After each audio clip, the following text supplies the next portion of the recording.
Hi everyone. ಈ ಸಮಯದಲ್ಲೂ ಕೂಡ ಇಂಟರ್ನೆಟ್ ಅಲ್ಲಿ ವೈರಲ್ ಆಗಿರೋ ಒಂದೊಂದು ವಿಷಯ, ಒಂದು ಪೆಂಗ್ವಿನ್. But why?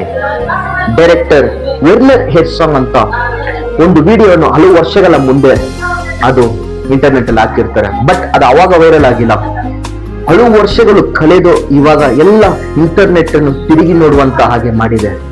ಎಂತ ಗೊತ್ತಾ, ಒಂದು 5 ಪೆಂಗ್ವಿನ್ ಸಮುದ್ರವನ್ನು ಆಹಾರಕ್ಕಾಗಿ ಹುಡುಕ್ತಾ ಹೋಯ್ತಾ ಇರುತ್ತೆ. ಆದ್ರೆ ಅದರ ಒಂದೇ ಒಂದು ಪೆಂಗ್ವಿನ್ ಮಾತ್ರ ದೊಡ್ಡ ಒಂದು ಬೆಟ್ಟನ ನೋಡಿ ಅದನ್ನು ನೋಡಿ ಹಿಂಬಾಲಿಸುತ್ತಾ ಅದನ್ನು ನೋಡಿಕೊಂಡೇ ಮುಂದೆ ಸಾಗುತ್ತಾ ಇರುತ್ತೆ.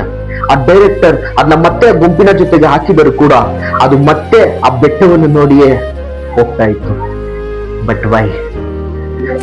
ಇಂಟರ್ನೆಟ್ ಅಲ್ಲಿ ಹಲವು ವಿಷಯಗಳು, ಹಲವು ಜನರು ಇದನ್ನು ನೋಡಿ ಮೋಟಿವೇಟ್ ಆಗಿದ್ದಾರೆ. ಏಂತಕ್ಕೆ?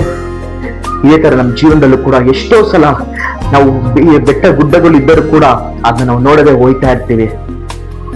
ಆ ಪೆಂಗ್ವಿನ್ ನಡೀತಾ ಒಳ್ಳೆ ರೀತಿಯಲ್ಲಿ ನಡೆದಿದೆ. ನಮ್ಮ ಜೀವನದಲ್ಲೂ ಕೂಡ ಎಷ್ಟೋ ಕಷ್ಟಗಳು ಬಂದಿರುತ್ತೆ, ಎಷ್ಟೋ ಹೋರಾಟಗಳು ಬಂದಿರುತ್ತೆ. ಆದ್ರೆ ನಮ್ಗಂತ ಒಂದು ಗೋಲ್ ಇರುತ್ತೆ.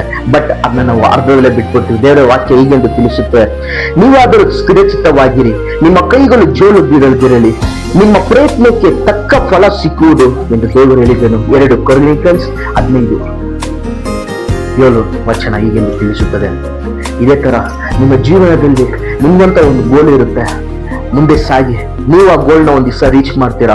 ಪೆಂಗ್ವಿನ್ ನೋಡಿ 20 ಕಿಲೋಮೀಟರ್ ದಾಟಿ ಅದು ಫೇಲಿಯರ್ ಆಯ್ತು, ಜೀವ ಕಳ್ಕೊಂಡಿತ್ತು ಅಲ್ಲಿರೋ ಟೆಂಪರೇಚರ್ ಇಂದ.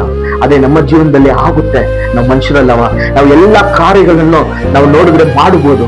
ನಮ್ಮಲ್ಲಿ ಆ ಛಲ ಇದೆ, ಆ ಗೋಲ್, ಆ ಫೋಕಸ್, ಅದನ್ನ ಹುಡ್ಕೊಂಡು ನೀವು ಹೋದಾಗ ನಿಮ್ಗೂ ಗೆಲುವು ಇದ್ದೇ ಇರುತ್ತೆ. ಪೆಂಗ್ವಿನ್ ಟ್ರೈ ಮಾಡ್ತು, ನಾವು ಅದೇ ತರ ಟ್ರೈ ಮಾಡಿದಾಗ ನನ್ನ ಲೈಫಲ್ಲಿ ಅದನ್ನ ಪಡಿಬಹುದು ಅಂತ ಆಸಕ್ತಿ ನಿಮ್ಮಲ್ಲಿ ಇದ್ದಾಗ ಗೆಲುವು ನಿನ್ನದು.